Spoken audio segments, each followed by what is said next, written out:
drama que nós estamos... Tem um monte de coisa. Não, é uma tragédia, né? Tecnicamente falando, não se chama de drama, mas tragédia. É a situação que vive aqui a personagem central, chamado Fedra, que, ao saber da notícia da morte do marido, confessou se apaixonada pelo enteado, e agora, né, há uma desconfiança de que o marido não tenha de fato morrido e vai reaparecer. O marido é o Teseu, um herói grego, um herói ateniense, que é também pai de Hipólito, filho que ele teve com a rainha das Amazonas, Hipólita, e que é o alvo dos amores de Fedra. Hipólito, por sua vez, está interessado em Arícia. Arícia é uma jovem em desgraça política, porque filha de Palante, que é tio de Teseu, e ela é, teoricamente, também uma potencial herdeira do trono via os seus filhos, né? Então, para impedir que a Arícia possa significar uma concorrência à herança, Teseu proibiu os atenienses casarem com ela. Ela, então, vive numa espécie de escravatura branca. Ela não pode ter a sua própria vida, né? A vida dela está toda limitada, mas ela continua sendo uma pessoa com status social alto. Pois não, Marco? Nós não sabemos o nome. É alguém que ela tem com Teseu, um filho que ela tem com Teseu. Ele aparece porque ele é concorrente potencial à herança, né? Porque Teseu tem um filho ilegítimo ele não casou com a Hipólita, né? Que é um filho, digamos assim, extramarital com a Hipólita, que é o Hipólito, e tem um filho legítimo com a Fedra, cujo nome nós nunca sabemos. Né? O nome do filho da Fedra com o Teseu nós não sabemos. Sabemos que é um jovem assim com a idade de poder assumir um cargo. E a Arícia é filha do Palante, com uma mulher que também não sabemos o nome. Esse Palante é irmão de Teseu, meio-irmão e tio, portanto, de Hipólito. Não é isso? Portanto, Hipólito e Arícia são, de alguma maneira, primos, né? Não é isso? Porque o Hipólito é filho de Teseu, meio filho de Teseu, e a Arícia é filha do irmão do pai de Teseu, de Egeu. Portanto, eles são primos. Né? Arícia e Hipólito são primos. Assim, um pouquinho primos. E aí, então, quando nós paramos para o café, deixamos, então, aqui a situação muito grave, em que aparecem rumores da volta do rei. Então, vamos continuar lendo, por favor. Alguém tem alguma outra dúvida? Filha, por favor. Fedra está arrependida de ter falado demais. Minha paixão ousou, às claras, derramar-se. Enônia consola com a perspectiva de um reinado, mas Fedra está desalentada. Eu reinar? Conduzir um estado sob minha lei, se minha débil razão sobre mim já não reina? Se perdi o governo de todos os meus sentidos?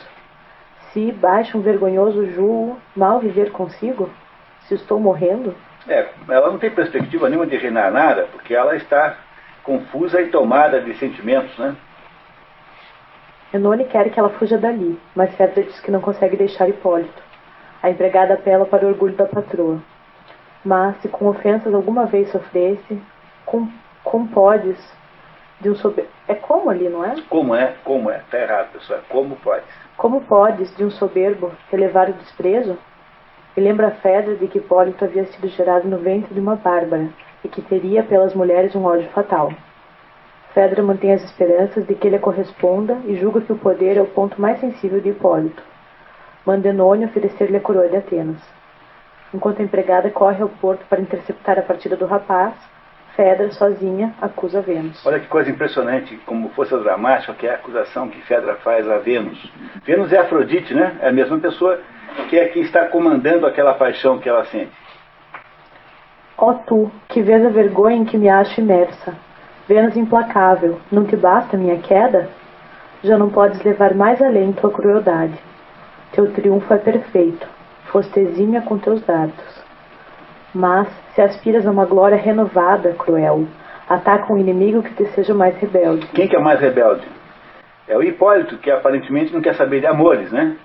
Então agora ela quer que a Vênus ataque o Hipólito também, já que a ela Vênus conseguiu atacar. Hipólito te escapa, e tua ira desafiando, os joelhos dobrou jamais frente a teu altar. Teu nome parece ofender seu ouvido soberbo. Vinga-te, deusa, nossas causas são as mesmas. Faz com que ele me ame. Mas já retornas, Enone, ele me detesta, e nem sequer te escutou. Essa parte lida por um ator é de uma beleza extraordinária, né? Diz assim, agora para Vênus, vinga-te, faz com que ele também caia de amores por mim como eu estou por ele. É isso que ela pede a Vênus, né? Imagina uma atriz dizendo isso com toda a dramaticidade correta. Continuamos. Na sua volta, Enone, na verdade, traz a notícia do reaparecimento de Teseu, que dirige-se para o palácio. O povo, para vê-lo, precipita-se e corre. Ao saber da notícia, Fedra desespera-se. Céus, o que foi que hoje eu fiz? Agora, então, está feito o problema de fato. Porque agora ela confessou, não há mais segredo, e o marido está voltando. A rainha teme que Hipólito denuncie a Teseu, o que geraria escândalo tão grande ao ponto de seus filhos jamais ousem seu olhar erguer. Enone, que teme o mesmo desfecho, convence Fedra a não permitir a Hipólito uma vitória cabal, acusando-o antes que ele o faça, com base na prova da espada deixada nas mãos dela. Como Fedra reluta em oprimir e difamar a inocência, Enone lhe garante que Teseu, indignado com a revelação, ao desterro do filho limitará sua punição. Um pai, mesmo castigando, é sempre pai. Para sua cólera, uma leve pena basta. Conclui com grande poder de autoridade. Para salvar a tua honra abalada, urge tudo sacrificar, até mesmo a virtude. Alguém se aproxima. Veja Teseu. Muito bem. Então, o que a Enone propõe agora, porque elas acham agora que a única solução para o problema é acusar o rapaz de estupro. Porque, com isso, né, passaria a culpa para ele e não para ela. Ela acusaria, a solução aí seria acusá-lo de ter assediado a madrasta, e a Fedra, em princípio, não acha uma boa ideia, porque acha que isso é macular a virtude, mas a Enone diz com toda clareza que para salvar a reputação dela, até a virtude pode ser sacrificada. E aí então, quando ela encontra o marido, como é que ela o recebe? Vamos ouvir aí então como é que ela diz para o marido. Para, Teseu, e esse encantador enlevo não degrades. Não mais mereço tuas ternas palavras. Foste ultrajado, pois o destino ciumento sobre tua esposa bateu-se em tua ausência. Indigna de carinhar-te, de me aproximar, de hoje em diante só posso te evitar. Pronto. De alguma maneira, a Fera consentiu com aquela ideia. O engraçado é que em Eurípides, o Teseu nunca some, né? Teseu está desaparecido, está no Hades, tentando raptar a mulher do Plutão, né? que é o Hades mesmo. E ele então é salvo lá por Hércules, que o salva. Também Hércules quem salva o Teseu do inferno. E ele volta então, e quem conta para Teseu no Eurípides que havia havido um assédio sexual, quer dizer, que havia havido um fato como esse, nunca é a própria Fedra, é a ama, que não se chama Enone no livro de Eurípides. No livro de Eurípides, Teseu o Hipólito e a Fedra jamais conversam um com o outro. Nunca trocam nenhuma ideia. E quem conta para o rei que houve o assédio é a ama, e não que não se chama Enone. E aqui, nesse caso, quem que dá a entender que houve alguma coisa estranha na ausência dele é a própria Fedra, que recebe o marido com frieza, e aí então faz com que o marido fique pelo menos aí com alguma pulga atrás da orelha, né, com esse comportamento. Então vamos ver para onde vai essa história. Teseu comenta com Hipólito o estranho acolhimento recebido, mas seu filho diz que só Fedra pode explicá-lo e pede autorização do pai para que seu temeroso filho desapareça de onde sua esposa habita, prometendo que se acaso algum monstro lhe escapou, permita que o prêmio de seus despojos a seus pés deponha. O Hipólito quer ir embora dali e caçar monstros para trazer para o pai. Os monstros que o pai não conseguiu caçar ainda, ele vai caçar e trazer para o pai, como homenagem. Teseu vê nesse pedido rejeição também da parte de Hipólito e lamenta-se. Se ao voltar sou tão temido e pouco desejado, de minha prisão, ó céu, por que me tiraste? E quando, emocionado, penso em retornar a tudo que os deuses me deram de mais caro, que digo? Quando minha alma, enfim dona de si, alegra-se com uma visão tão querida, esquivamente me recebem na chegada. Todos fogem e recusam-se a meu abraço. E eu, percebendo o terror que lhes inspiro, preferi ainda estar nas prisões do Epiro. Epiro é o nome de uma região da Grécia, onde habitaria um rei cuja mulher Perseu e Peritoo teriam tentado raptar na aventura imediatamente vivida. Outra versão mais conhecida põe a dupla no próprio Ares, tentando raptar Perséfone, mulher do Rei das Sombras. Esta é a versão de Eurípides, da qual Teseu é salvo por Hércules. Na versão do Jean Racine, Teseu não vai para o inferno, mas vai para esse reino aí para sequestrar, raptar a mulher. Ele e um outro farrista, né, vão lá fazer o rapto. Diz: Fedra se lamenta porque fui ultrajado. Quem me traiu? Por que não fui vingado? A Grécia, por meu braço tantas vezes servida, ofereceu ao criminoso seu asilo? Não me respondes? Meu filho, meu próprio filho, está em conivência com meus inimigos? A dúvida que me atormenta é insuportável.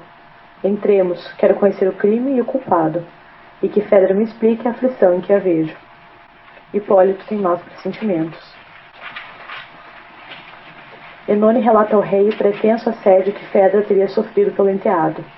Teseu reage furiosamente. Que vens dizer? Esse traidor temerário tamanha ofensa urdia a honra de seu pai? Por esse estratagema, Enone explica o silêncio de sua patroa e revela uma pretensa tentativa de suicídio. Não, ela poupava um desventurado pai. Envergonhada com o anseio de um louco namorado e com a centelha criminosa de seu olhar, Fedra escolheu morrer e sua mão homicida quis a inocente luz de seus olhos extinguir. Corri para detê-la, quando a vi erguer o braço. Para teu amor, só eu consegui salvá-la. E lamentando sua inquietação e teu abalo, estou, sem querer, dando voz às suas lágrimas. Como é que vocês veem a Enone nesse momento, hein? Ela inventou essa história aqui. Não parece uma pessoa honesta?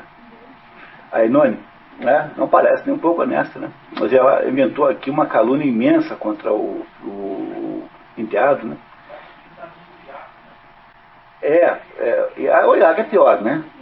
O Iago é um sujeito muito pior do que essa Enone, porque essa Enone aqui, de alguma maneira, está tentando salvar a ama. O Tiago queria só destruir o casamento de Otelo com Desdémona, né? Otelo com Desdémona. Quer dizer, a diferença é que essa Enone aqui tem ainda alguma legitimidade no que ela está fazendo. O Tiago não tinha nenhuma. Era bem diferente. Aí continuamos. Teseu, furioso, encontra o filho e lhe diz na cara: Ah, eu aqui, com esse porte nobre, ó deuses, quem não se enganaria como eu me enganei? Hipólito não entende aquelas palavras e pede explicações ao pai. Não ousas confiar teu segredo ao meu silêncio? Teseu, no entanto, cego pelo ódio, está fora de si. Traidor, como ousas se mostrar à minha frente? Monstro, poupado pelo raio há tanto tempo, resto impuro dos bandidos que da terra eliminei. Depois que a voragem de um amor execrável arrastou seu furor ao leito de teu pai, ousas frente a mim erguer teu rosto adverso? Surges nesse lugar, que a tua vileza infesta, e não vais, sob céu desconhecido, procurar terras onde meu nome não tenha chegado? Foge, traidor, não venhas desafiar minha ira e afrontar um ódio que mal reter consigo.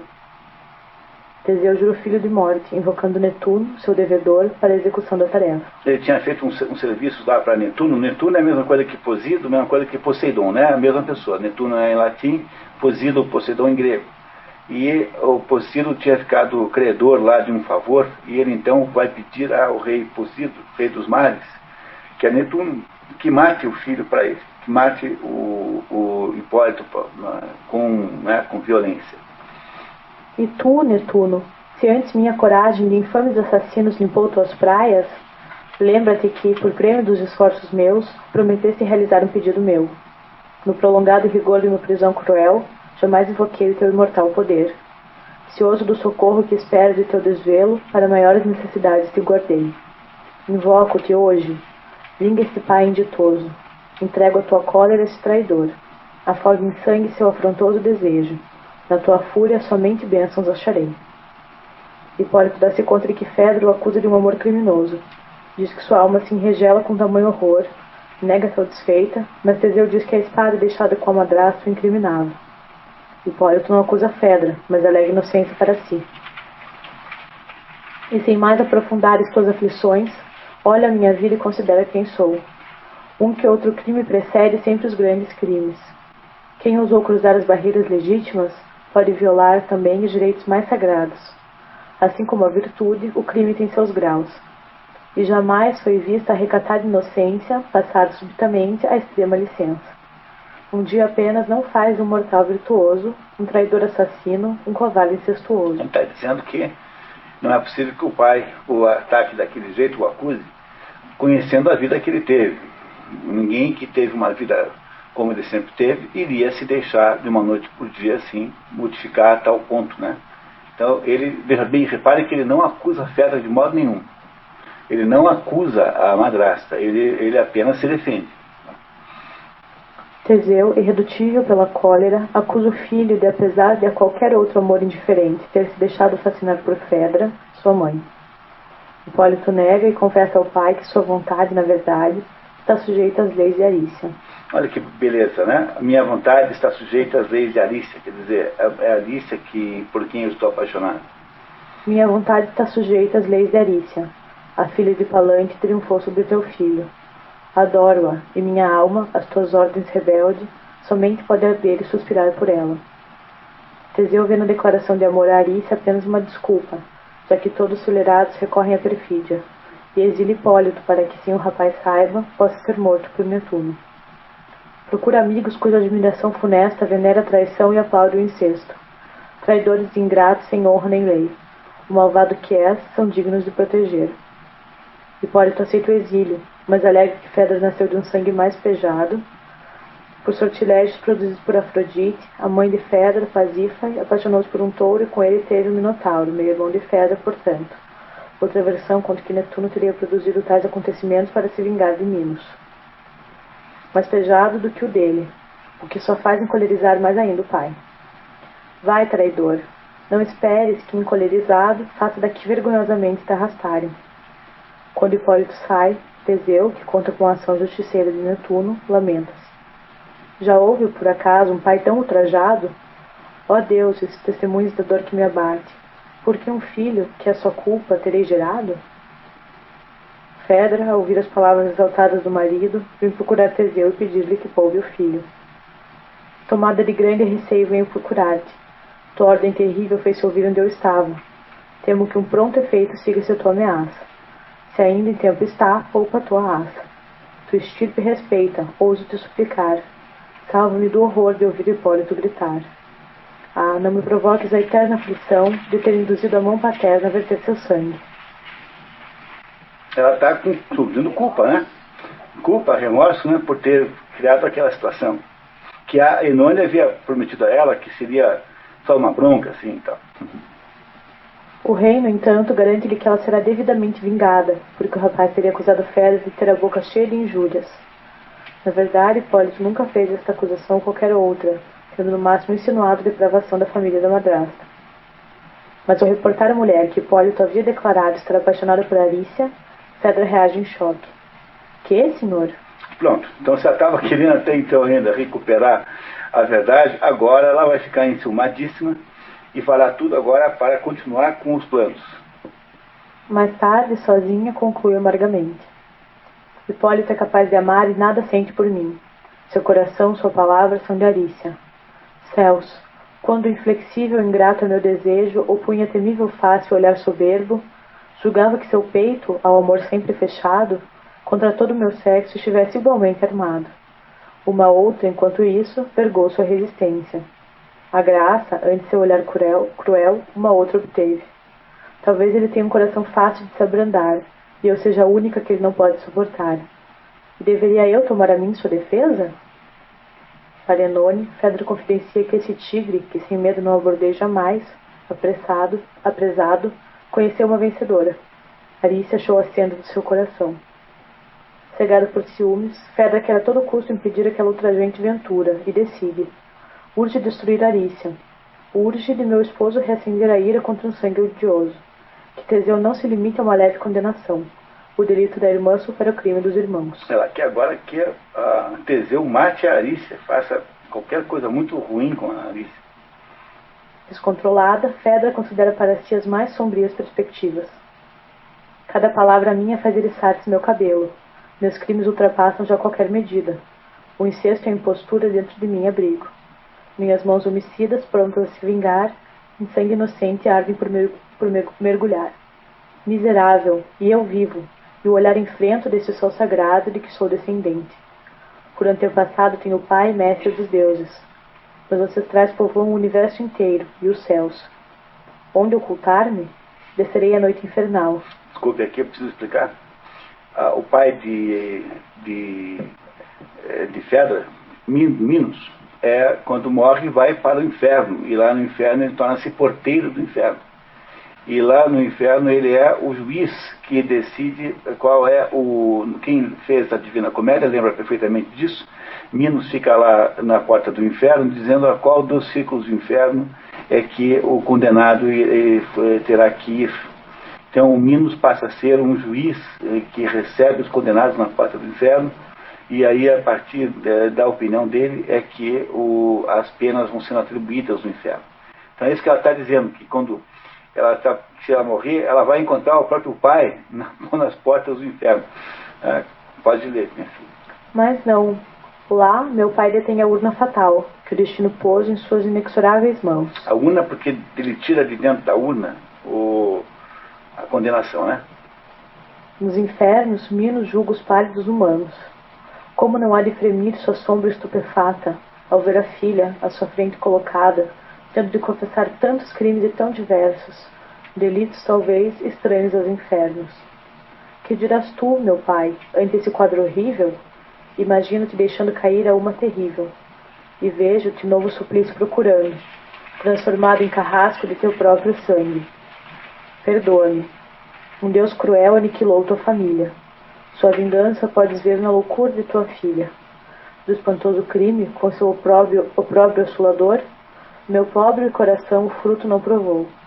Até o último suspiro por desgraças perseguida, abandono entre angústias uma dolorosa vida. Ou seja, a Fedra agora, como alternativa ao ódio que ela sente agora de Arícia e da situação, decide matar-se. Decide que vai se matar. Enone tenta dissuadi-la de tão funestos planos, mas Fedra, indignada, acusa a empregada de ter lhe dado os conselhos errados que a conduziram à perdição. Não mais te ouvirei. Vai, criatura execrável, vai, deixa-me com meu destino deplorável. Enone sai.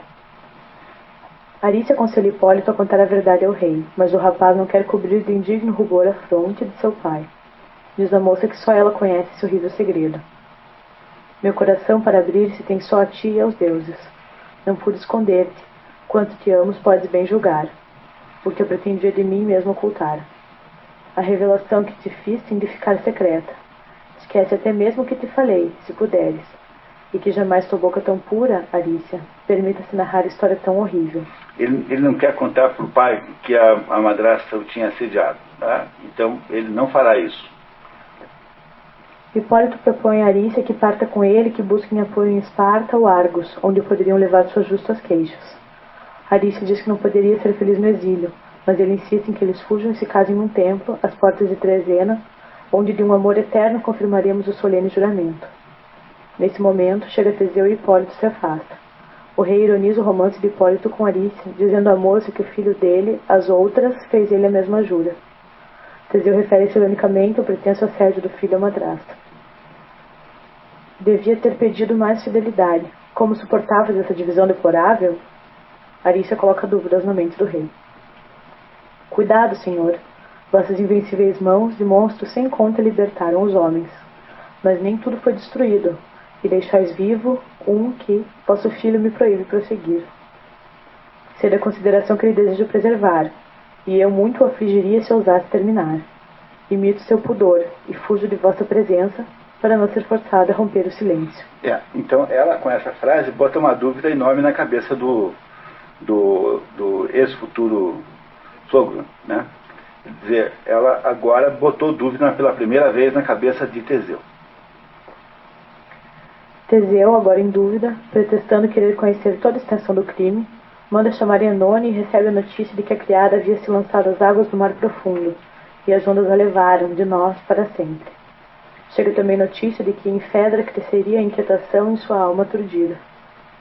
Teseu percebe que há algo errado e convoca Terámenes.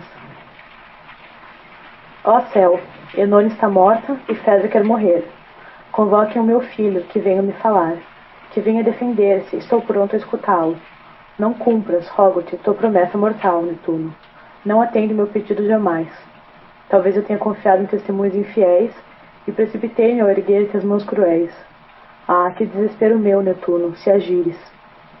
Terámenes, no entanto, traz as mais funestas notícias. O que acontece agora é um dos mais extraordinários momentos da poesia francesa, tanto é que eu botei em duas colunas, a esquerda em português e a direita em francês. Depois eu queria muito que a gente lesse em francês também. Talvez a Clara, a Fabiola talvez toparia ler. Que bom, ótimo. A Fabiola é professora de francês, está vindo ao curso hoje pela primeira vez. Então a Clarinha lê em português, tá? E não, passa para ela em seguida. Não, começa você primeiro em francês. Tem? Ah, tem? Eu pego.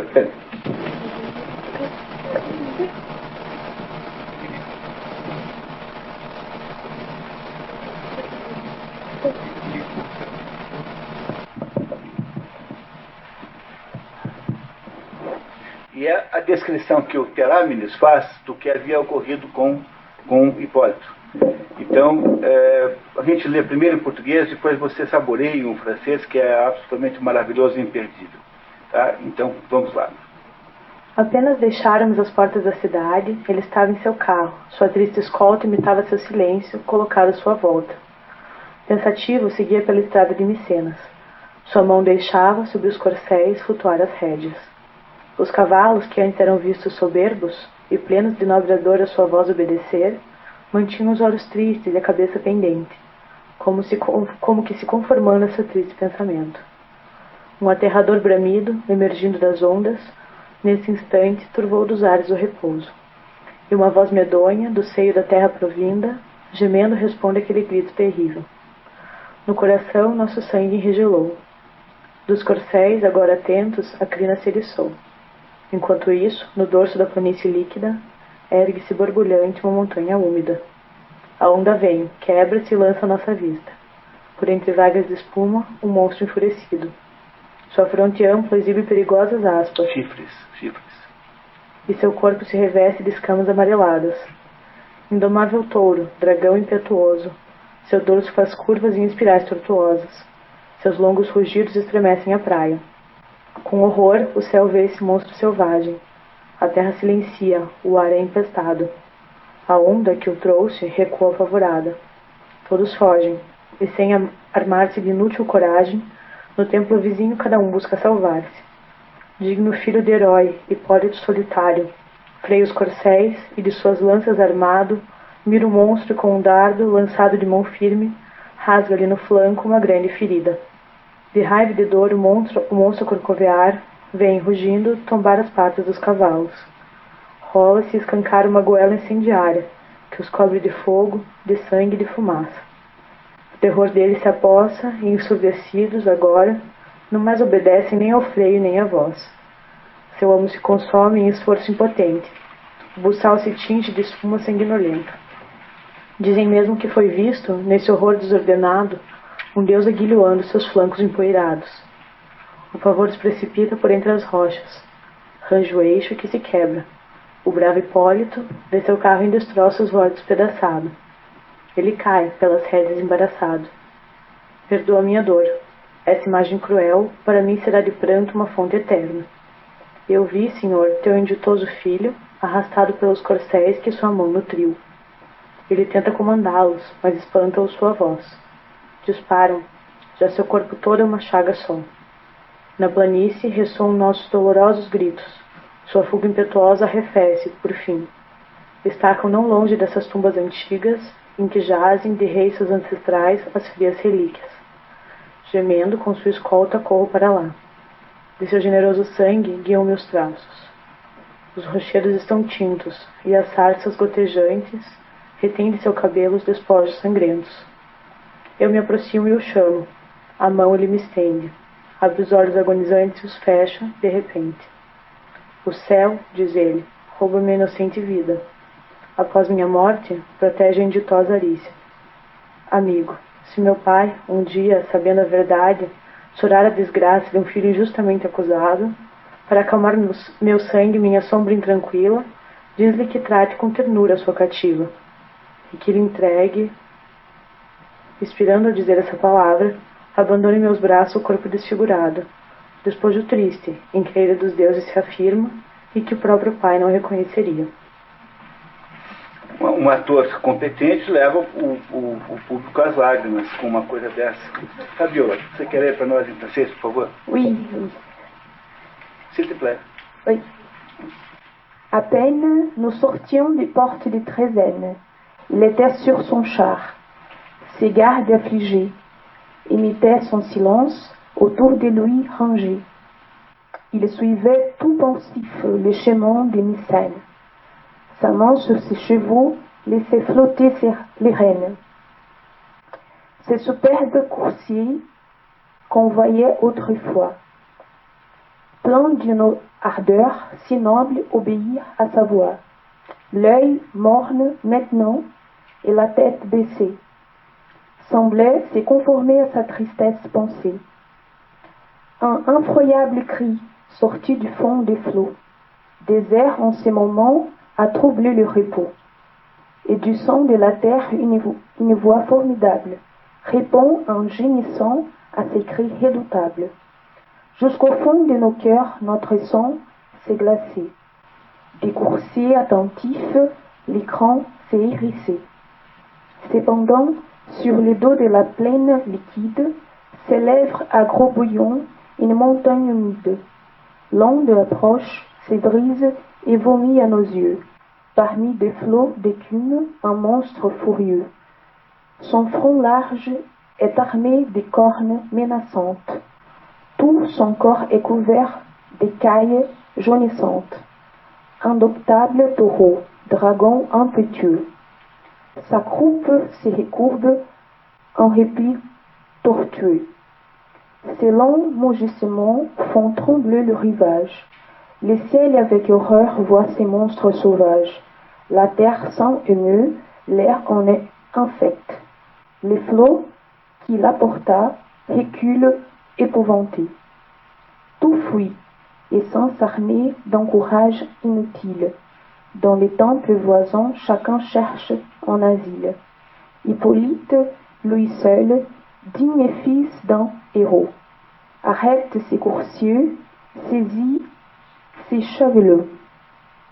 javelots, pousse au monstre et d'un dard lancé d'une main sûre, il lui fait dans les flancs une large blessure. Des rages et des douleurs, les monstres bondissant, vient aux pieds des chevaux tombés en maugissant, s'éroule et leur présente une gueule enflammée, qui les couvre de feu, de sang et de fumée. La frayeur les emporte, et sourds à cette fois, ils ne connaissent plus ni le front ni la voix. En effort impuissant, leur maître s'est consumé.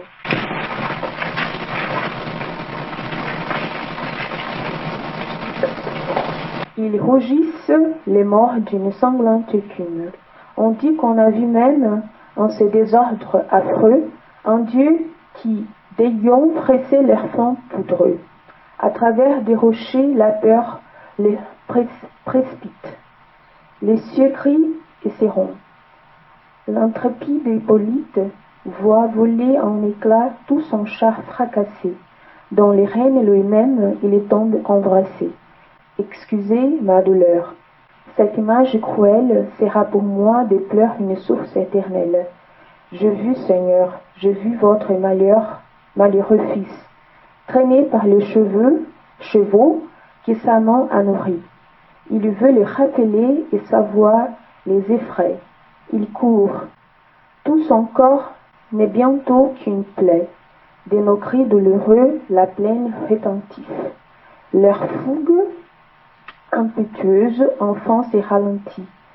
Ils s'arrêtent non loin de ces tombeaux antiques, où des rois, ces aïeux, sont les froides reliques. J'y cours en soupirant, et sa garde me suit. De son généreux sang, la trace nous conduit. Les rochers en sont teints. les ronces dégoûtantes, porte de ses cheveux les dépouilles sanglantes. J'arrive, je l'appelle, et me tendant la main, il ouvre en œil mourant qu'il renferme soudain. Le ciel, dit-il, m'arrache une innocente vie. Prends soin, après ma mort, de la triste Aricie. Cher ami, si mon père un jour désabusé plaint le malheur d'un fils faussement accusé, pour apaiser mon sang et mon ombre plaintif, dis-lui qu'avec douceur il traite sa captive, qu'il lui rende. À ces mots, ce héros expiré n'a laissé dans mes bras qu'un corps défiguré, triste objet, où des dieux triomphe la colère e que me connaîtrait l'œil même de son père. Obrigado, as duas leitoras leram muito bem. Esse momento é o momento máximo da obra, né, em que há a descrição do que aconteceu. O menino então sai com a sua carruagem, né, e o Netuno manda um monstro que faz com que os cavalos se enlouqueçam e ele é atropelado pelos próprios cavalos e morre. Na peça de Eurípides é trazido moribundo até o pai. E aí diz umas palavras finais. Na peça de Racine, ele morre aí já no próprio campo, né, onde houve o acidente. Então isso nos remete, então, filha, para o finalzinho aí da nossa peça, por favor. Teseu, dominado pela dor, amaldiçoou os deuses que o atenderam e teme por seu futuro. A que mortais remorsos minha vida está voltada. Terámenes continua o relato dizendo que Arícia havia encontrado o corpo de Hipólito, mas não o reconhecendo, por ele ainda perguntava. Entra Fedra e Teseu lhe diz: triunfaste, afinal, e meu filho já não vive. Ela confirma a inocência de Hipólito. Na peça de Eurípides, ela se mata logo no início. Lá na metade da história já se matou a Fedra. E quem conta então para o rei que a verdade não é a própria Ártemis, que desce como um deus ex machina, no sentido do teatro grego, e que diz assim: reis, tu és um cretino. Né, alguma coisa parecida com isso. Então, isso, e faz, então, apresenta a verdade para o rei. Aqui, nesse caso, quem vai dizer a verdade é a própria Fedra, que está aí falando agora nesse minuto. Cada instante me é precioso. Escuta-me, Teseu. Fui eu que a esse filho respeitador e casto ousei mirar com incestuoso e profano olhar. O céu ateou em meu seio uma chama funesta.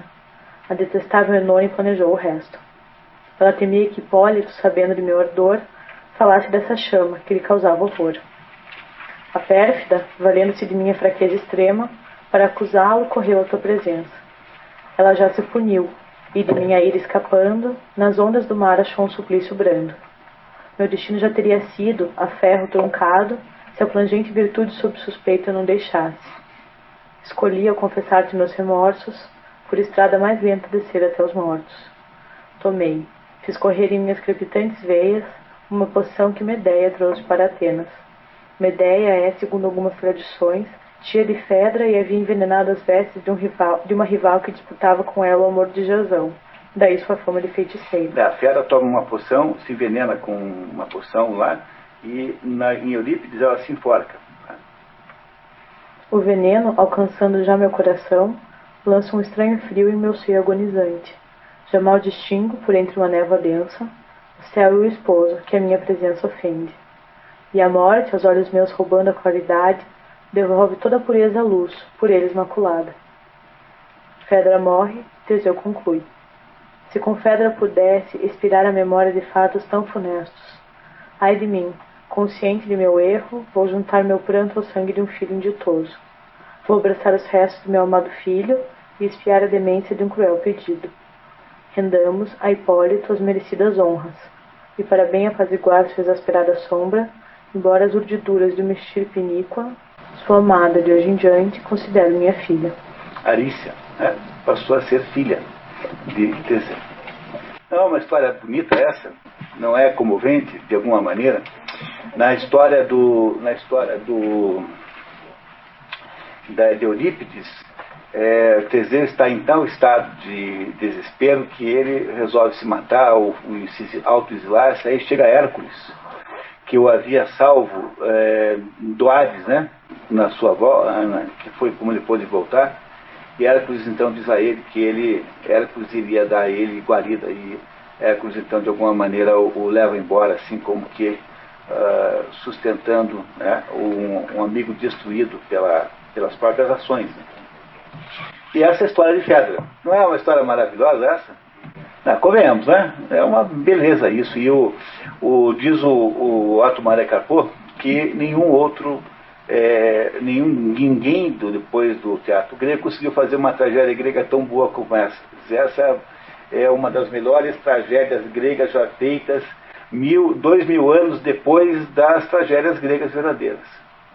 Então, há de se aqui, né, dar um mérito enorme a Racine pela competência teatral. Veja, de todas as 3 histórias de Fedra, essa, que não chamam 6 Fedra, né, Hipólito e Fedra, das 3 versões dessa história, essa é a melhor de todas, é a mais bem contada, é emocionante, é comovente. Sugiro fortemente que vocês comprem o livro e leiam não só essa, como as outras 2, os Tebaídas o Tebaída, né, e a Ifigênia, sobretudo, que é maravilhosa, a história de Ifigênia é maravilhosa, talvez até mais comovente do que essa. E eu queria começar a nossa conversa sobre o livro lembrando-os que Aristóteles escreveu no livro A Tragédia, no livro A Poesia, a Poética. Ele escreveu, ele faz uma análise de como é que se faz teatro. E o teatro grego era composto de tragédia e comédia. E ele nunca escreveu a comédia, pelo menos não que se saiba.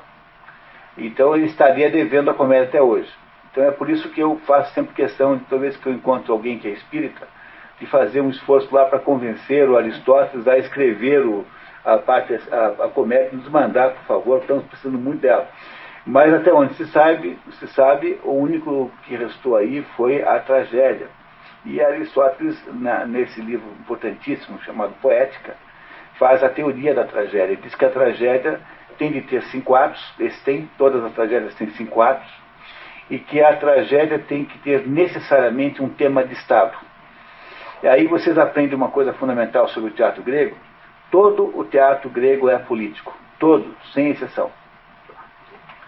O que é que se quer dizer com um teatro político? Quer dizer que o teatro grego serve para ensinar ao político a ser estadista. Quer dizer, é fazer o político Teseu não tomar medidas impensadas, emotivas, sem pensar 2 vezes, sem averiguar os fatos. Não é isso que ele devia ter feito? Não é isso? O Teseu, no mínimo, devia ter esperado um pouquinho para entender o que estava acontecendo. Mas ele é influenciado por uma criada. Ele nem ouve da própria mulher a versão dela. Ele ouve lá o que a criada lhe diz.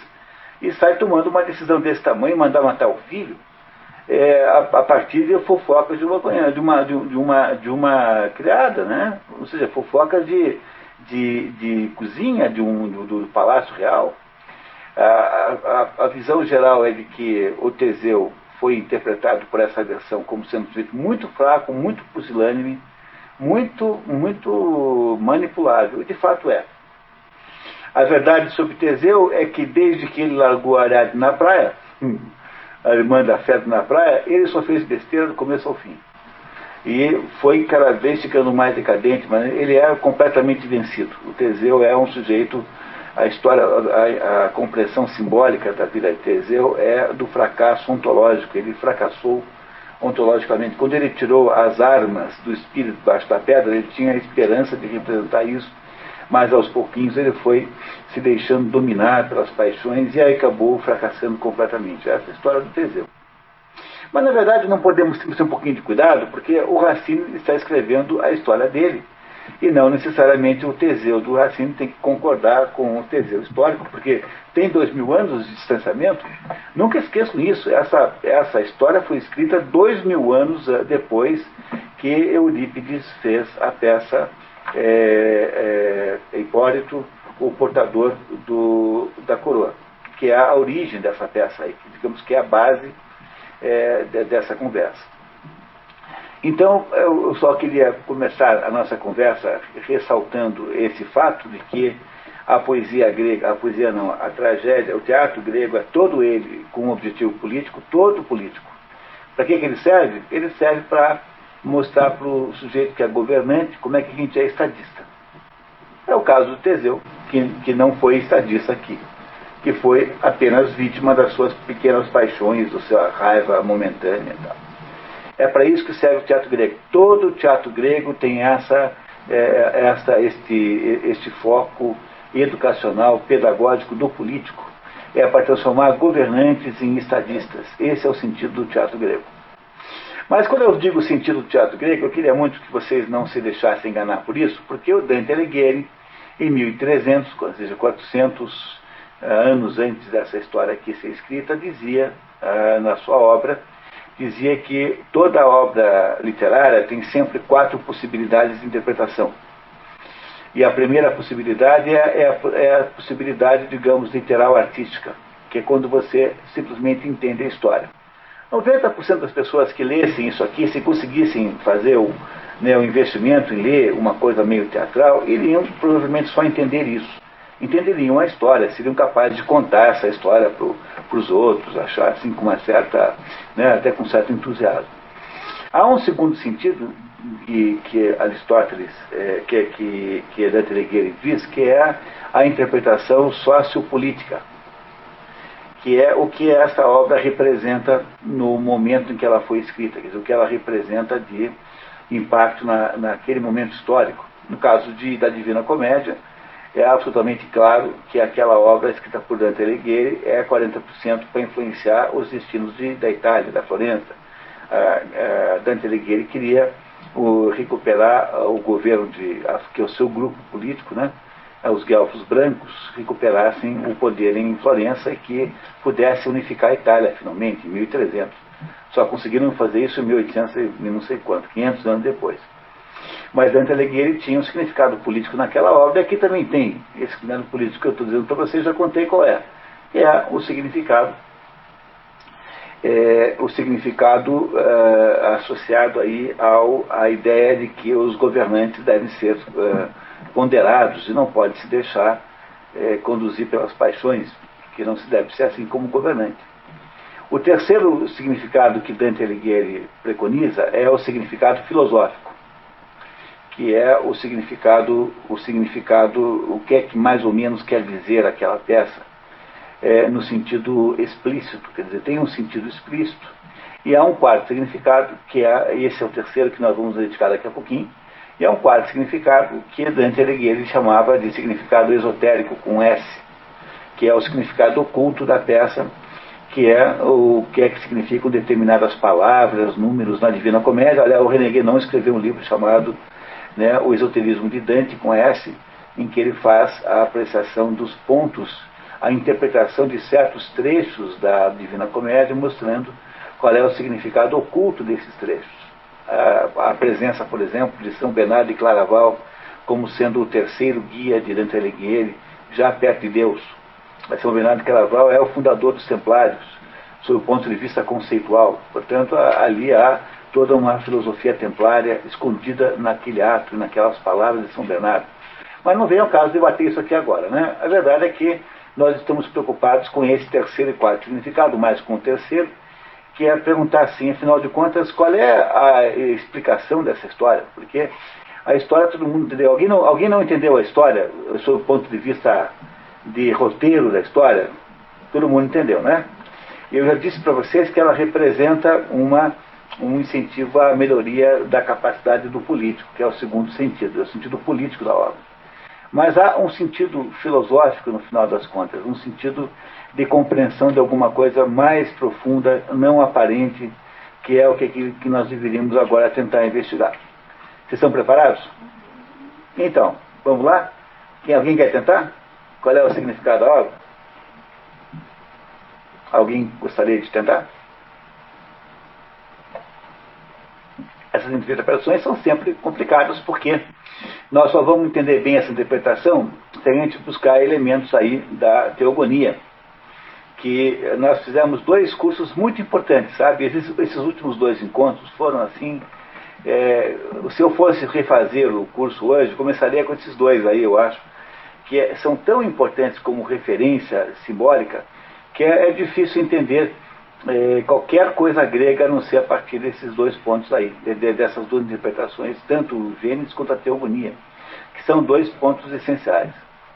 Mas como é que a gente interpreta as coisas? Qual é o método básico? O método básico é a gente pegar e olhar as coisas na sua, digamos assim, na sua estrutura mais simples possível, né? O sequenciamento de eventos. Como é que essa história começa? Qual é o primeiro fato que nós sabemos? Que Teseu está ausente de Teresina, né? Da Grécia, de Atenas, enfim. Não é isso? Bom, isso tem algum significado? Bom, então, qual é a primeira coisa interessante aqui? É que quando você percebe que é só quando ele desaparece, e eu botei uma dica aí para vocês entenderem isso, fiz aí contra a opinião da Patrícia, queria deixar vocês sofrendo, mas eu botei ali uma mentira, ela que quis, eu que queria fazer o contrário, ela que me obrigou a botar isso ali embaixo. Eu botei ali uma nota dizendo que Teseu estava uns 6 meses fora, lembra? Né? Lembra que tinha essa nota ali embaixo? Quer dizer, faz 6 meses que Teseu sumiu. Para onde ele foi, na história de Fedra, foi lá raptar a mulher do rei lá de Epiro. Não é um projeto muito nobre, assim, de viagem, né? Entendeu? É uma coisa e tal. E na versão de Eurípides, ele foi ao fundo dos infernos raptar Perséfone. Aí tem alguma nobreza nisso, porque a Perséfone, coitada, tinha sido raptada pelo Hades. Não sei se vocês sabiam. Mas o rei dos infernos estava sentindo muito sozinho e tal, daí ele foi lá e raptou uma mocinha chamada Perséfone. E a Perséfone, filha de Ceres, né? Ceres, que é equivalente a Deméter. Ceres é a deusa da agricultura, né? De onde vêm os cereais. Então a Deméter é a deusa grega equivalente a Ceres.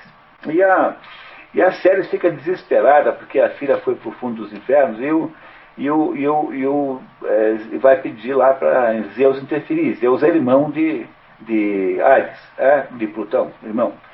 E o Zeus dá muito razão a Ceres e vai lá para buscar a filha de volta, a moça de volta. Só que a essa altura ela já tinha comido uma romã no inferno, e quem come uma romã fica perdidamente associado ao inferno. É uma fruta, romã é de todas as frutas aquela, mais do que as uvas, que tem mais significados simbólicos. Romã é uma fruta que a gente não come aqui, né? Raramente se encontra. E aí então a Perséfone, não podendo mais sair do inferno, Zeus faz lá um acerto lá, de modo que ela pode ficar 6 meses fora do inferno e 6 meses no inferno. Ela fica 6 meses fora e 6 meses dentro. E aí o Teseu vai lá raptar essa moça. E ele sumiu. Está 6 meses desaparecido, ninguém sabe onde anda. Imagina-se que seja num desses dois lugares, né? No caso aqui da história de Fedra, ele está lá em Epiro, tentando lá fazer o rapto da mulher do rei. E durante o tempo que... Se Teseu está 6 meses fora, onde é que ele estava nos meses anteriores a essa viagem? Em casa, não é isso? Há 6 meses antes, alguém tinha alguma ideia do que estava acontecendo com as personagens centrais? Por exemplo, sabia-se, além de Fedra, alguém sabia que ela era apaixonada pelo Hipólito? Não. Alguém, além de Hipólito, sabia que ele era apaixonado por Arícia? Não. Alguém, além de Arícia, sabia que ela era apaixonada por Hipólito? Não. Todas essas revelações aconteceram depois. Não é verdade. Bom, qual é o significado de uma coisa dessa, né? O que Teseu representa simbolicamente? Nós temos que olhar sempre simbolicamente, senão não entende nada. O Teseu representa o quê? Representa o pai, né? O pai, aquele que, de alguma maneira, reina. O rei é o pai, representa o pai. E ele representa o pai, simbolicamente, o pai espírito. Não é isso? Quando o pai espírito sai, quando o pai espírito desaparece, o que acontece com os desejos terrestres, que estavam até então reprimidos? Se manifestam. Óbvio, tá? Quer dizer, é como diz o Ivan Karamazov, se Deus não existe, então tudo é permitido. Bom, mas óbvio, né? Quer dizer, o pai some, os desejos terrestres afloram. Eles antes existiam, mas estavam todos contidos. Veja, a Fedra fez tudo para se afastar do objeto de paixão, botou o rapaz lá não sei aonde, não é isso? O Hipólito ficava completamente indiferente ao amor, quer dizer, fazia um gênero do sujeito indiferente ao amor, para não ter que contrariar o pai. Por que o Hipólito não queria dizer que gostava da Arícia? Porque não queria contrariar o pai. Quer dizer, não queria contrariar o espírito, não é isso? A Arícia não queria, nunca havia dito para ninguém antes que gostava do Hipólito. Então todos aqueles desejos, embora pudessem potencialmente existir, encontravam-se de alguma maneira submersos, enterrados, controlados, submetidos a algum poder que os constrangia. Não parece para vocês que foi isso que aconteceu até então? De repente, o que acontece com o Pai Espírito? O Pai Espírito desaparece, some, não está mais presente. Quando o Pai Espírito desaparece e não está mais presente, os desejos que estavam contidos começam a fazer o quê? A aflorar. Afloram os desejos, não é isso? Não afloram os desejos? Então ficamos sabendo, numa vez só, de 3 paixões que estavam contidas. A paixão mais surpreendente de todas, que era de Fedra pelo seu enteado. A paixão, de certo modo, também surpreendente de Hipólito por Arícia, porque ele havia sido vendido como um sujeito misógino, assim, alguém que não gosta de mulheres em geral, sem nenhuma conotação homossexual, mas apenas como, assim, com dificuldade, assim, com o gênero inteiro.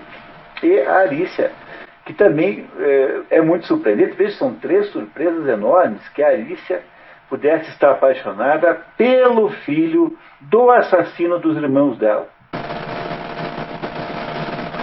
Porque, afinal, Teseu matou os irmãos dela a título de impedir que eles pretendessem a sucessão. Ou seja, uma morte de natureza preventiva, cruel, né? Preventiva, assim, de alguma maneira, muito cruel. Então, o Pai Espírito sumiu, ficam então pululando ali, naquele ambiente, os desejos inconfessáveis, tudo aquilo que estava prisioneiro e estava comprimido debaixo do poder do Espírito que estava presente antes. Mas vocês também perceberam uma coisa interessante, não é? É que esses desejos que aparecem aí não são todos da mesma natureza, não têm todos a mesma estrutura. Quais são os desejos que aparecem aí? No que é que eles se diferenciam? Há alguma diferença entre o desejo de Fedra por Hipólito e o desejo mútuo de Fedra, de Hipólito por Arícia? Fedra mencionado por Deus, que amaldiçoou as gerações. Portanto, o desejo de Fedra tem um componente perverso, como se fosse uma espécie de maldição, de feitiçaria.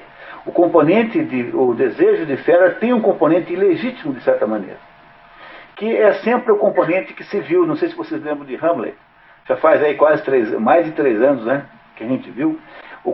A mãe de Hamlet não podia ter casado com o Cláudio, irmão do rei morto, algumas semanas depois que o outro morreu. Porque em toda a história da humanidade há uma espécie de tabu associado a uma certa proibição de amores entre parentes, assim, veja, mesmo hoje em dia, com toda a licenciosidade moderna, se alguém casar com a cunhada ou com o cunhado, vai pegar mal. Hoje em dia pega mal ainda, fica esquisito um negócio desse. Você largou a mulher para casar com a irmã da mulher. Todo mundo que conta tem uma história famosa em Curitiba que foi folclórica, até não vou citar o nome porque eu já fiz muita fofoca hoje. Então vão pensar que eu sou o Leão Lobo na televisão fazendo comentários, tal. Muito bem. Entenderam? Então há uma coisa esquisita nessa coisa dos casamentos. É como se eles fossem meio incestuosos, esses casamentos de parentes próximos. Durante muito tempo, casar com a cunhada era incesto, tanto é que Henrique VIII foi acusado, ele foi lá dizer para o Papa que queria descasar com, não lembro qual foi aquela com que ele queria descasar. Ana de Aragão, né? Catarina de Aragão, porque ela era irmã da ex-mulher dele. Ele, não é isso? É isso, pai? Mulher do irmão dele. Quer dizer, ele foi lá dizer para o Papa que achava que era razão suficiente ele descasar com a mulher porque ela tinha sido mulher do irmão dele. Então, alegando que ele tinha casado ilegitimamente com ela, porque era uma espécie de incesto. O casamento que ele tinha feito com a ex-cunhada, né? Não é isso? Entenderam isso?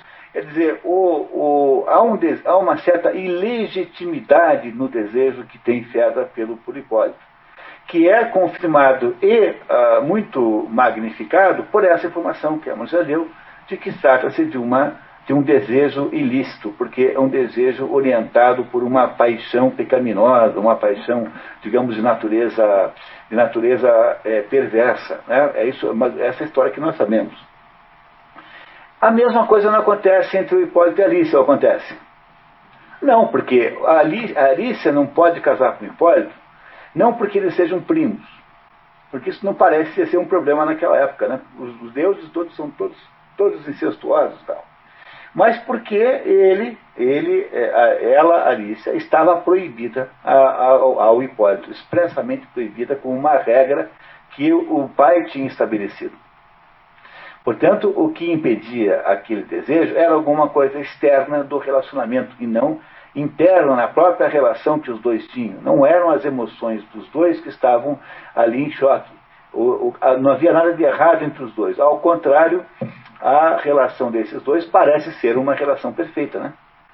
Ele é um sujeito honesto, né, sério, ela parece ser uma moça extraordinária, quer dizer, tudo estava certo ali. Portanto, se há alguma diferença nessas duas situações, é que aquele desejo que nasce, que se revela, o desejo de Fedra por Hipólito, é uma espécie de componente ilegítimo do desejo. E o desejo que aparece para a Alice e para o Hipólito é um componente legítimo. Apenas para nos mostrar que os desejos humanos podem ser legítimos e que eles não são necessariamente ilegítimos. Vocês estão lembrando da análise da teogonia? Tá? Análise da teogonia. Olha, quem perdeu essa análise da teogonia da Bíblia aí, nós vamos ter que um dia combinar aí, um dia extra aí, em qualquer lugar para fazer, porque é tão importante aquela análise para poder entender o resto todo, é fundamental para entender. Porque o que ambas as obras estão dizendo é que a estrutura da condição humana é uma estrutura tensional entre estar associado a um pai espírito e uma mãe terra, que é simbolicamente a mãe dos desejos terrestres, ou seja, a sua vida é um contraste e uma tensão entre um desejo para o espírito e um desejo pela terra. O desejo terrestre também é legítimo, ele não é ilegítimo em si. Ele também é legítimo, mas como também o desejo espiritual pode ser ilegítimo. Existe um pai espiritual legítimo, um pai espiritual ilegítimo. Existe uma mãe terra legítima e uma mãe terra ilegítima. Quando o pai espiritual se retira, quem é que assume? A mãe terra ilegítima, que é a Fedra. É ela que tenta organizar a situação daí para frente. Não é isso? Tanto é que ela tenta manipular quem será o sucessor do marido. Ou seja, sai o pai espírito, a mãe terra assume, mas a mãe terra sozinha tende a assumir nos seus aspectos legítimos, que é o que Fedra representa.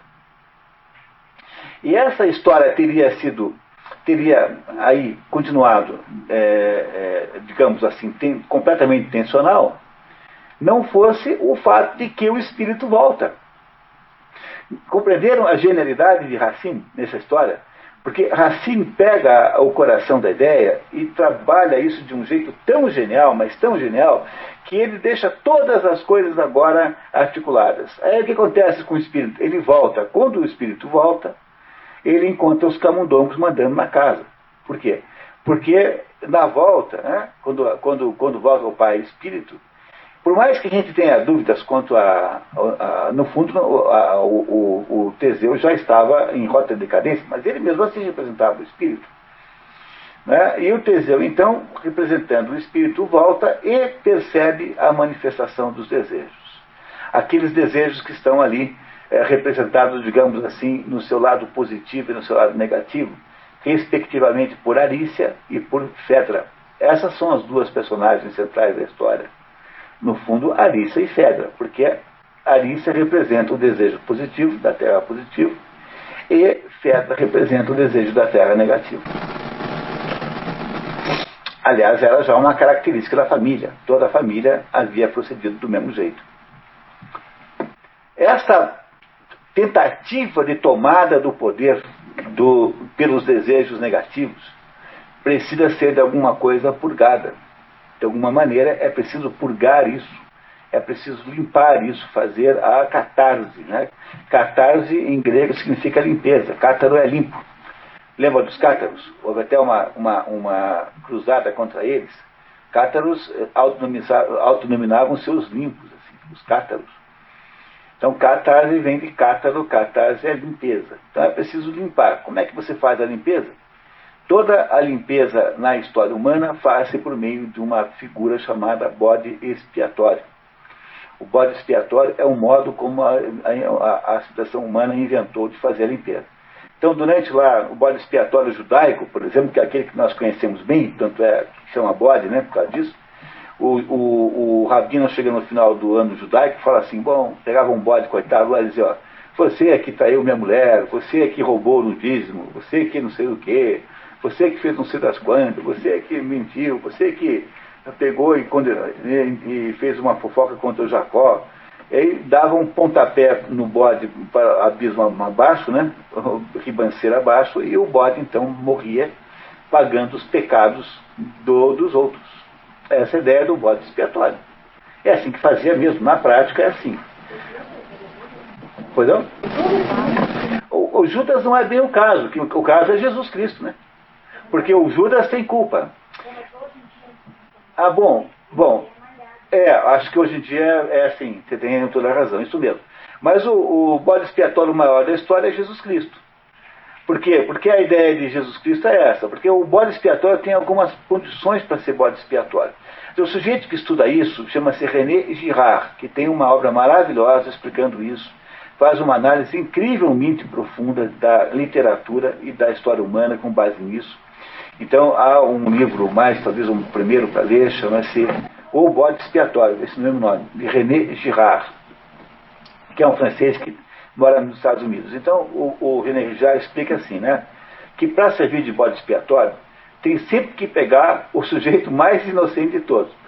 Tem que ser não só o mais inocente, como o mais incapaz de se defender. Porque se você vai lá e pega, entendeu, um sujeito que tem família forte, um sujeito rico, poderoso, o que acontece? Os outros, o Gregor Samsa é o bode expiatório. Perfeito, o bode expiatório perfeito. Se você pega um sujeito poderoso para você sacrificar, ele se defende, pô. Então é assim, os parentes dele vão lá e matam os seus para compensar. Vira aquelas brigas de família, não tem? Cajazeiras contra não sei o quê, que ficam matando um do outro. Então, é isso que ele tem que se evitar. Então, o que você faz? Como é que você faz para escolher o bode expiatório? Você escolhe sempre aquela criatura que for a mais pacífica, a mais submissa, aquela mais inocente de todas e mais incapaz de defesa. Você escolhe, por exemplo, de modo geral, o cordeiro, porque o cordeiro é a vítima sacrificial por excelência. E o mais engraçado é que quando se escolhia o cordeiro para fazer o sacrifício aos deuses, sempre se escolhe o cordeiro mais humano de todos, aquele que tem um jeito mais humano possível. Mas tem que ser um animalzinho que não vai morder ninguém, que vai aceitar aquele destino sem dar um coice, e que seja completamente inocente, que é o Hipólito. O Hipólito é completamente inocente. Ele em nenhum momento se defende, ele não diz que foi a Fedra quem o seduziu, que criou, né, a situação. Ele aceita o seu destino com toda a tranquilidade, como faz o bode expiatório. Uma vez que o bode expiatório assumiu as culpas de toda aquela floração de desejos impuros, que foi propiciada pela ausência do pai, há um processo de catarse coletiva e, então, o mundo tendo se limpado daquela culpa, a culpa de ter deixado os desejos impuros aflorar, Agora é possível recuperar a ordem perdida com a saída do pai. E o que é recuperar a ordem perdida? É matar a Fedra e aceitar a Arícia como filha. Quer dizer, o espírito declara que Arícia é sua filha. Portanto, legitima a Arícia como sendo o desejo terrestre positivo. É a mesma coisa. Não parece vocês que faz sentido isso? Arícia representa os desejos terrestres positivos. É ela que recupera o reino. No final, ela é tratada como minha filha, como filha do espírito, e por causa disso a ordem é restabelecida. Quer dizer, o desejo impuro é morto, é destruído, que é a Fedra, e quem é transformado, quem é homenageada e tem o seu verdadeiro status recuperado é o desejo puro, o desejo legítimo, que é representado pela Arícia.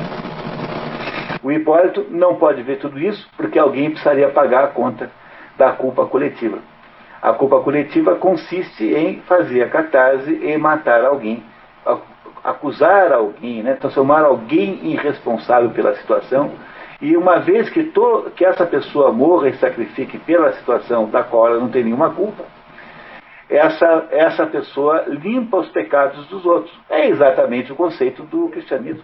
Não tem absolutamente nenhuma diferença da situação de Jesus Cristo. Claro, tem uma diferença de dimensão, né? Mas que, em termos de qualidade da situação, a situação do Hipólito é a mesma situação de Jesus Cristo. Não é isso? Jesus Cristo não se defende. Pôncio Pilatos assim, já que você é aí um espertalhão, okay, então quero ver você multiplicar os peixes, os pães aqui agora. Ele não multiplica. Depois está lá pregado na cruz, e aí o soldado fala assim, já que você é Deus, por que você não desce aqui e tal? Ele podia ter descido e enchido todo mundo de bolacha, não podia? Podia, mas não desceu, ficou lá, aceitou o seu destino. E isso é Sócrates, na apologia de Sócrates, aceitando, na véspera da morte de Sócrates, um aluno rico vai lá e suborna o guarda para que ele possa fugir. E aí vai lá dizer, professor, está tudo certo, já subornei aqui, já sentei aqui, dei uma cerveja aí para o guarda, tá, ou sei lá o que, um vinho, né, acertei um vinho com o guarda, vamos embora. Falei assim, você está maluco, como é que eu vou embora, você está louco, pô. Vão dizer o que de mim depois que eu fugi? Não tem nenhuma hipótese de eu fugir. E Sócrates nega-se a aceitar a fuga e aceita ser bode expiatório. No próprio julgamento, ele havia se negado a fazer várias tentativas de pedir clemência. Ele sabia, em vez de pedir clemência, o que ele diz para o júri? Ele diz que acha que ele merecia, na verdade, era ir morar meu Deus, já vou lembrar o nome, que era o lugar onde os grandes atletas que ganhavam, em Atenas tinha lá um lugar, já vou lembrar o nome, onde eram hospedados os atletas que ganhavam a Olimpíada. Então ficava lá o sujeito morando lá por conta do Estado, como uma espécie Pretaneu, né? Pritaneu, o nome, né? Pritaneu. E aí o Sócrates fala assim, olha, eu acho que eu tenho mesmo que morar lá no Pritaneu, porque eu passei a minha vida inteira lidando com os problemas de vocês, e agora eu estou aqui, velho, não tenho um tostão, estou quebrado, não tenho nenhum tostão, a minha vida não existiu. Então, por favor, eu quero trocar a pena de morte que vocês me propuseram por ser sustentado pelo Estado aí o resto da minha vida. Quer dizer, era um desaforo muito grande, e o que fez só com que o júri confirmasse a pena de morte. O bode expiatório é aquele sujeito que não pode se defender. Aquilo que Aristóteles, depois na Poética, teoriza dizendo que é o sujeito que está no determinado... Aristóteles na Poética diz que a personagem literária com menor poder relativo é o sujeito que está abaixo do nível dos humanos normais. Quer dizer, alguém que não pode se defender porque é criança, ou porque é cego, ou porque tem algum outro problema físico, ou porque é pobre, ou porque é um pária, não tem direitos políticos, ou porque é mal visto e perseguido. Esses são sempre os bodes expiatórios. São o sujeito que está no tal... Aristóteles chama do modo imitativo baixo. é o nome que Aristóteles dá a essa personagem. Quer dizer, a personagem que não consegue nem ter as oportunidades de uma pessoa normal. Quem? O Sócrates? O Hipólito? Não disse isso do Hipólito, mas ele era aquele sujeito que não tinha como argumentar com o pai o tinha condenado, o pai era rei, não tinha como alegar a ninguém pedir interferência. Mas ele tinha um preço de caráter, ele estava mas tinha que Então. Não como se ele fosse uma pessoa que não tinha capacidade de eu comparei com Aristóteles apenas para mostrar que existe sempre alguém que está abaixo da situação. Eu saí um pouquinho do assunto do Hipólito. Não, o Hipólito é um sujeito completamente nobre, você tem toda a razão, e que porque era nobre e não iria acusar. Veja, no Eurípides, a ama, né, que nos chama Enone lá, o faz prometer que ele não iria nunca comentar aquela conversa. Então, porque lá no Eurípides, nessa outra aqui, quem conta para o Hipólito do amor, da paixão de Fedra, é a ama, chama-se Ama. E ela fala assim, olha, eu vou dizer uma coisa para você, mas tem que prometer que você não vai comentar nunca com ninguém. Ele promete. Então, no Eurípides, ele não fala para o pai dos acontecimentos, porque não queria quebrar a promessa com a ama. E aqui, nesse caso, ele não fala, ele explica para Arícia, né, você vê, né, que ele não quer que o pai sofra muito mais, porque o pai ter passado pela vergonha de ter um filho mau já está fato consumado. Agora ele vai ter também que passar pela vergonha de ser um marido enganado, digamos assim.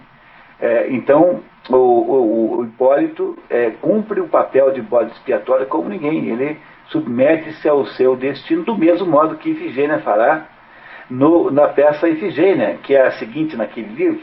A Ifigênia fala assim, olha, sabe de uma coisa? Porque eu acho que eu posso contar para vocês, que vocês não ficarão chateados, né? Mas é assim, a Ifigênia vai ser sacrificada pelo pai Agamenon. E ela fala assim, o pai a chama com um estratagema, dizendo que ela ia se casar. Ela vem toda contente, coitada, o pai ia casar com Aquiles. E quando chega lá é para ser vítima sacrificial. E aí ela fala assim, sabe uma coisa? O meu pai está dizendo que eu tenho que ser vítima, então eu vou ser e pronto. Acabou, não vou mais discutir o assunto. Eu gostaria muito de continuar vivendo, mas já que meu pai diz isso, novamente aí dá para fazer essa análise do espírito da terra. E é aquilo que acontece na Bíblia, no pretenso sacrifício que Abraão faria com Isaac. Quer dizer, o que é que funda o judaísmo? O que é que funda o judaísmo? Porque antes de Abraão não tem judeu nenhum. Abraão não é tecnicamente judeu, porque Abraão é filho de Isaac e de Ismael, que gera os árabes, né? Então Abraão só é judeu na hora em que ele muda o seu nome, em que ele muda o nome da mulher para Sara, de Sarai, né? E de Abrão para Abraão. Como se fosse uma mudança de natureza nessa necessária mudança de nomes. E a primeira ordem que Deus dá a Abraão, então, é que pegue o filho Isaac, que ele teve com 130 anos, e a mulher com 98, alguma coisa mais ou menos assim, né? Talvez com baixa expectativa de poder renovar a façanha, né? E Abraão diz assim, você leve lá e sacrifique. Pois Abraão aceita o ato de sacrificar. E só na hora H é que é impedido por um anjo que vem e troca a criança por um carneiro. Aliás, o mesmo carneiro que Abel teria entregue para Deus em sacrifício lá atrás, quando houve aquele primeiro episódio da luta entre Abel e Caim. Disse, né? Pelo menos a interpretação é essa. Então, o judaísmo é fundado com o quê? Com o ato do quê? De obediência do quê? Da matéria ao espírito. É isso que funda o judaísmo. A partir dessa fundação, você tem toda a história do judaísmo, que é uma história que propiciou a própria existência do cristianismo. Me parece, portanto, que essas são as principais coisas que estão aí envolvidas nessa análise da Fedra de Jean Racine. Fabíola, você tinha uma dúvida? Moni, eu vejo assim o final da peça, né? Eu acho que o Teseu foi um momento de redenção dele. quando ele fala para Arícia, né, que ele aceita como filha, né, agora, a partir desse momento você é minha filha. E com relação ao seu filho Hipólito, que ele fez o julgamento, né, ele o julgou sem mesmo saber de toda a verdade do que realmente teria acontecido, né. Ele fez esse pré-julgamento e foi até as últimas consequências. E esse final talvez tenha sido uma redenção de tudo que ele já tinha feito, né. Ele não foi também, ele fez muitas besteiras ao longo da sua caminhada. É verdade. Não, com toda certeza. Agora, assim, digamos, isso no plano humano, no plano fabulativo, né? No plano, assim, do discorrer da história. No plano humano, com certeza. Mas o problema é que é um plano simbólico atrás disso, que é no fundo, o que a gente precisa procurar entender, que é quando o Teseu diz para Arícia que a reconhece como filha, ele antes não a reconhecia, né? Lembra? Ele a reconhecia como inimiga, como uma potencial inimiga do Estado, dele mesmo. Pois o que ele faz no final é legitimar o desejo legítimo, quer dizer, aceitar o desejo legítimo, assim, é o espírito aceitando o desejo humano legítimo, que é aquilo que a Arícia representa. Ela é o desejo humano legítimo, ela quer casar, ela quer ter filhos, ela quer construir lá, ela quer dirigir o Estado, ela não tem nenhum desejo errado, ela tem desejos legítimos. Só quando ele não tinha mais outra escolha, né? Quando tinha mais outra escolha. Ele poderia não ter feito isso também, ele poderia ter continuado uma carreira de tirano, mas ele simbolicamente reconhece que errou, né? Ele reconhece que está errado, e a peça, sob o ponto de vista da interpretação política, é para ele, é para os governantes não fazerem isso. Mas nada mais cedo, curvar ao que era, a partir dali, impossível de deixar de pensar. Bom, muito bem, isso é verdade também. Ele, então, na verdade, o que faz é recuperar a ordem. Porque o que houve ali é a recuperação da ordem. No fundo, o que o autor está querendo dizer é o seguinte, que quando você tira o espírito de cima, você desordena o sistema. Por quê? Porque os desejos ilegítimos tendem a tomar conta. É o que o Ivan Karamazov quer dizer quando diz que se Deus não existe, então tudo é permitido. É exatamente isso que diz o Ivan Karamazov na história dos irmãos Karamazov. Então saiu o espírito, os desejos ilegítimos são permitidos. É aí que todo mundo aparece para apresentar o seu, legítimos e ilegítimos.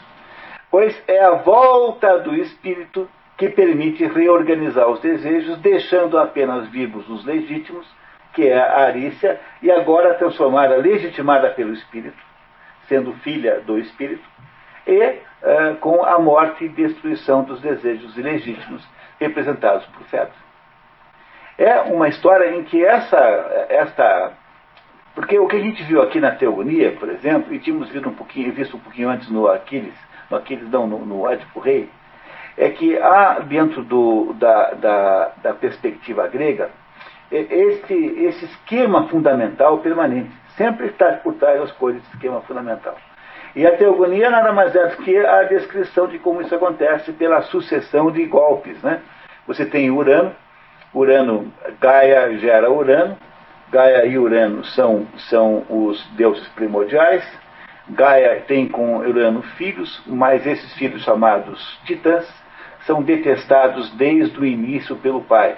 E o pai então os guarda no Hades, quer dizer, esses desejos que os titãs representam são as forças naturais que formatam a Terra, são violentas, incontroláveis, e aí então é preciso que Urano, que representa o espírito, as guarde no fundo, no Tártaro, lá no fundo do Hades, se vocês quiserem dizer no subconsciente, porque elas não têm direito à cidadania consciente.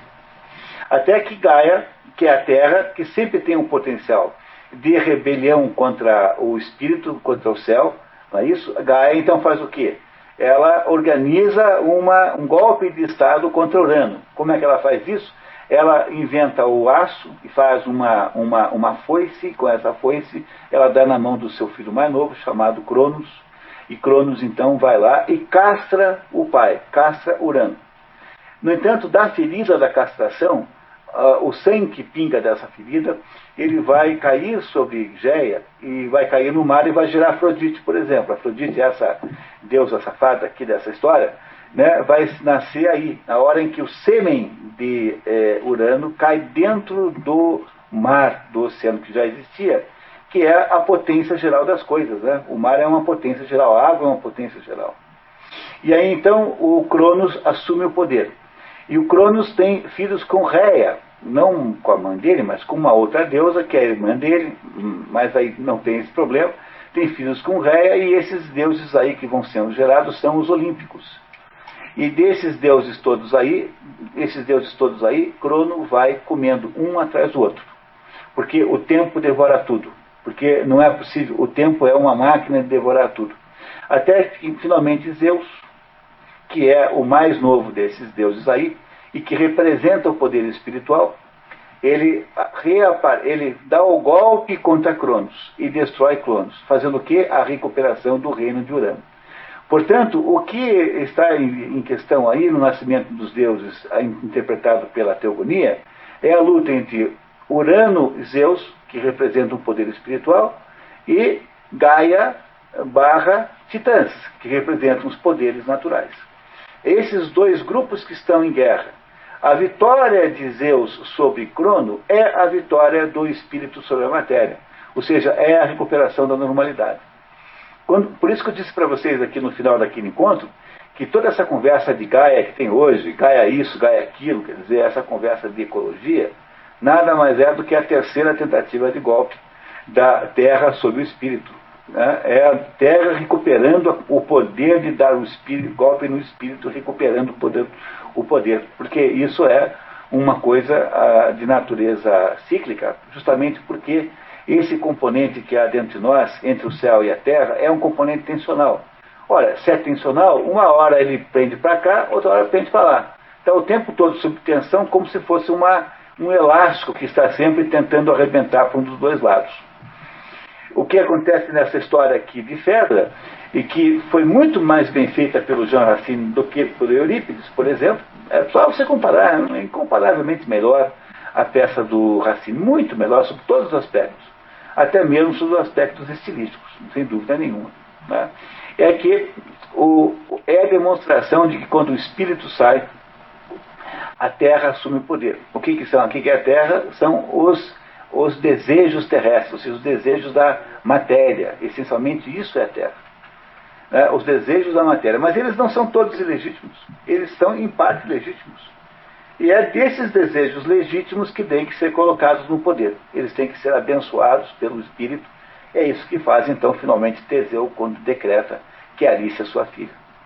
Porque ela representa a legitimidade. Mas não é possível manter os desejos ilícitos vivendo, a não ser que o Espírito não esteja presente. E é por isso que Ivan Karamazov diz que se Deus não existe, então tudo é permitido. Mas é justamente essa ideia, não tem menor sombra de dúvida de que essa é a ideia essencial que está associada ao Ivan Karamazov. Né? O Karamazov é que chega a essa conclusão.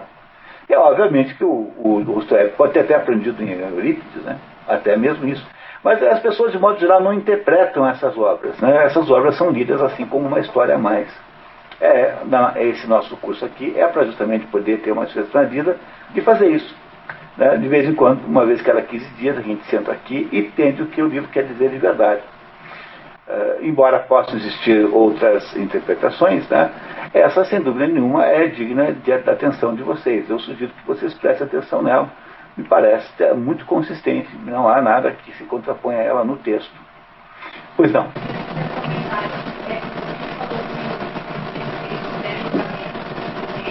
Será que ele não desenvolveu tão rapidamente, nos atos dele, ele já tinha feito isso no passado? Barbaridade. Ele não quis nem perguntar, porque assim, ele é como eu, né? Ele também talvez porque ele já estava completamente decadente, sabe? Ele era já o pai que está perdendo a guerra do espírito. Porque aí é que está, né? Embora a gente não possa garantir que o Racine tenha feito essa pressuposição, mas a história de Teseu dá origem a essa interpretação. Porque o Teseu era filho do Egeu, portanto, filho ilegítimo, mas tinha uma legitimidade também por ser filho. E o Teseu reinava em Atenas. O Teseu tinha mais 3 irmãos, entre eles o tal do Palante, ou Palas. E o Teseu, então, é criado fora de Atenas, e um dia há uma profecia que diz que o verdadeiro rei de Atenas irá descobrir as armas. E ele, então, move uma pedra gigantesca, como a mesma façanha que faz lá o Arthur, de tirar a pedra a espada da pedra. Uma pedra gigantesca que precisaria de condições inumanas para fazer, e acha embaixo 2 coisas, sandálias e uma espada. As sandálias estão associadas à alma, era o problema do Édipo. O problema do Édipo é que Édipo significa pé inchado, quer dizer, Édipo é um sujeito que passava a vida com um ubris ao ponto máximo. Tanto é que ele mata o pai por causa de uma briga de trânsito, que é o que acontece na história. Quer dizer, qual é a ideia do pé inchado? O pé inchado significa passar a vida inteira sob ubris, quer dizer, com um orgulho desmedido, muito maior do que um homem podia ter. Esse é o mal de Édipo. E então ele recebe as sandálias para andar com a alma correta e a espada que representa simbolicamente a arma do espírito. E ele com a sandália e a espada vai para Atenas para encontrar o seu pai, indo pelo caminho mais perigoso, porque ele não vai por mar, que seria normal, ele vai pela terra e vai se defrontando com todos os monstros e assaltantes e malfeitores que vão pelo caminho que aterrorizavam os passantes. Então, todos aqueles sujeitos sádicos, são todos monstros sádicos, submetem as pessoas a torturas, assaltam e matam com tortura e vai matando um por um. Quer dizer, Teseu está nesse momento num alto grau de espiritualidade, com um poder enorme de ação. E ele, quando chega em Atenas, ele descobre que há aquela maldição, aquele problema de ter que mandar todo ano 14 jovens para o labirinto do rei Minos, e ele então se voluntaria para estar entre os 14, e aí então ele chegando lá consegue seduzir a Ariadne, filha irmã de Fedra, né? E aí então consegue montar o plano para matar o Minotauro. Só que ele já mata o Minotauro meio na traição, assim, quer dizer, já nesse momento ele já demonstra uma certa tendência à perversidade, porque ele no fundo, usa um estratagema para conseguir essa vitória. Há alguma ilegitimidade nessa história que é aí representada pelo próprio abandono que ele faz da Ariadne na morte, numa ilha. Veja, coitada da moça, né? E aí ele volta para Atenas com a irmã, e a Fedra, se a Ariadne representava de alguma maneira, digamos, uma espécie de amor sincero, a Fedra representava, por outro lado, um amor já com tendência à perversidade. A Fedra e a Ariadne são como duplos, entenderam? Quem que é a Enone? Não falamos dela. A Enone é duplo da Fedra. Pô, mas a Enone é o duplo da Fedra. Ela é a parte, enquanto a Fedra ainda tem uma tendência à resistência, eu não vou fazer isso. Eu não devo conspurcar a verdade. A Enone é assim, não seja burra. Vamos lá, entra, se você não disser ela antes, ele vai dizer, vai ficar pior para você. Entenderam a diferença da Enone e da Fedra? A Enone é o duplo da Fedra. Enquanto a Fedra tem ainda algum componente de resistência espiritual, a Enone, ela é cínica e pragmaticamente associada ao mundo concreto, ao mundo material. O Iago também é um verbo do céu, né? E a velocidade do céu em 24 horas, ele passa de uma noite derrotado para o assassino do bode expiatório, no caso de exemplo lá.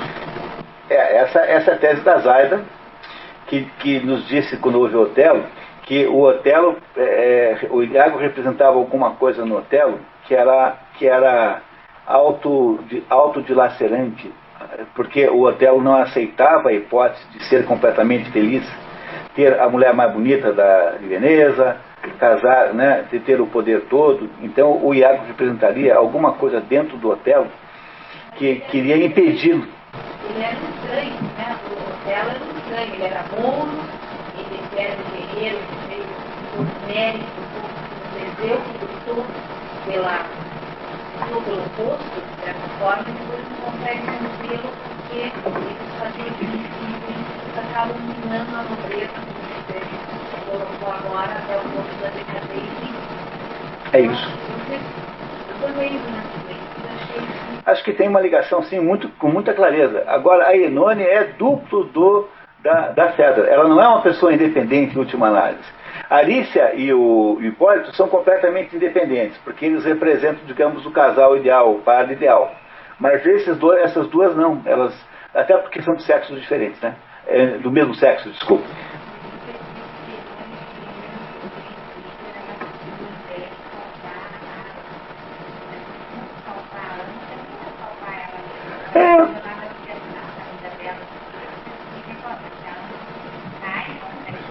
Mas é isso, mas é que ela mesma, é assim, a Enone é o instinto de sobrevivência da Fedra. Diz assim, puxa vida, mas se eu não fizer alguma coisa, eu é que vou cair. Então o que ela faz? Dentro dela tem um elemento mau, que é para sobreviver, que tem a legitimidade da sua própria sobrevivência, mas que é inescrupuloso, quer dizer, ele é um elemento pragmático e material, que é o que ela faz. Quer dizer, a Enone é um pedaço da própria Fedra. Ela não tem uma entidade independente. Repararam nisso? Eu não sei, vocês estão assim com esse olhar assim meio perplexo, porque não parece claro esse conjunto de componentes nessa história, porque esses componentes são muito claros. Essa história é de uma clareza extraordinária, assim. Me parece que é difícil você ter uma outra interpretação do que essa.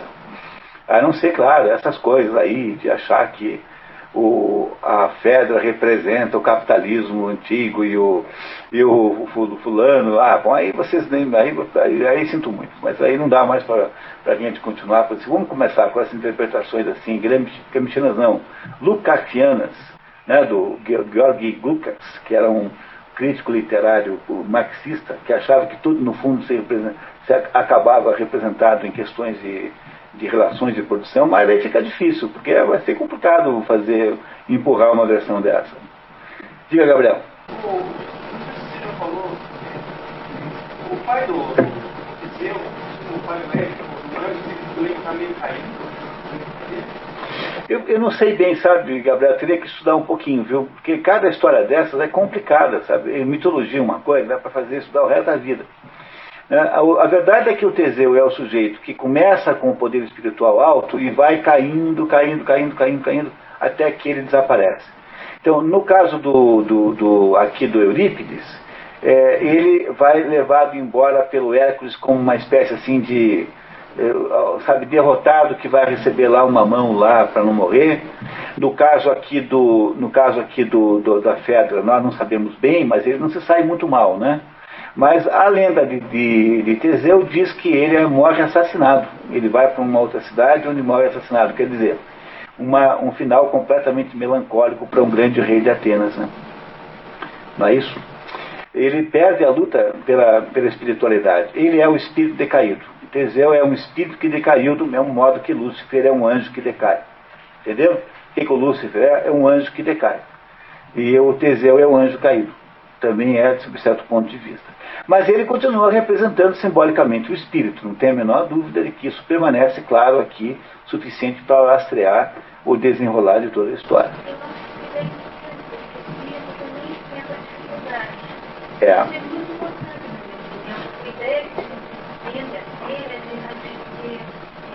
Colocar totalizante, né? O fato do espírito que essa dificuldade continua sendo espírito, eu acho que é por isso que tem o desejo terrestre positivo, válido, legítimo, o desejo terrestre negativo e legítimo.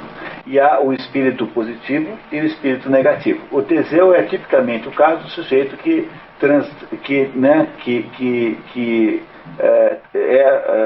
transportado, né, transita do espírito positivo para o espírito negativo. É isso mesmo.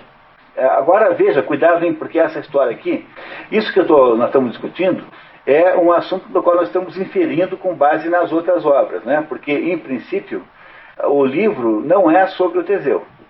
O livro que nós acabamos de ler está preocupado essencialmente com o quê? No fundo, por que os outros chamaram de Hipólito e não de Fedra? Porque eles tinham o foco na tragédia do bode expiatório. Porque a tragédia precisa lidar com uma figura central que é trágica. Quem é que é trágico ali? É o Hipólito, que acaba se dando muito mal, né? Completamente se dando mal. Mas o Racine não, porque o Racine percebeu que a potência dessa história é uma potência muito maior do que a potência aparente. E de fato, é uma história maravilhosa, que dá para entender uma porção de coisas sobre a vida humana, seguramente, se a gente se der o trabalho de olhar para ela com a atenção devida. Então, Fabiola. Uma pequena pergunta. Por que Enone e a Fedra, elas ambas buscaram suicídio? E por que Enone não fugiu? Também buscou suicídio, como a Fedra. Ela também se suicidou. Sim, ambas se suicidaram. Porque o que acontece é que com a volta do espírito, os desejos impuros, os desejos ilegítimos tornaram-se inviáveis. Então eles têm que desaparecer de alguma maneira. Então primeiro desaparece a Enone e depois a Fedra, porque a Fedra tem que esperar até o fim para inocentar o filho, senão poderiam ter morrido no mesmo dia. Mas o enteado, né? Como o autor precisa da Fedra até o fim, então ele suicida antes a Enone, até para botar minhoca na cabeça de Teseu. Por que ela se suicidou? Se, afinal de contas, o único culpado é o Hipólito, por que a Enone se suicidou? Então, o destino das duas se suicidando, as duas têm que se suicidar, porque elas são a mesma pessoa.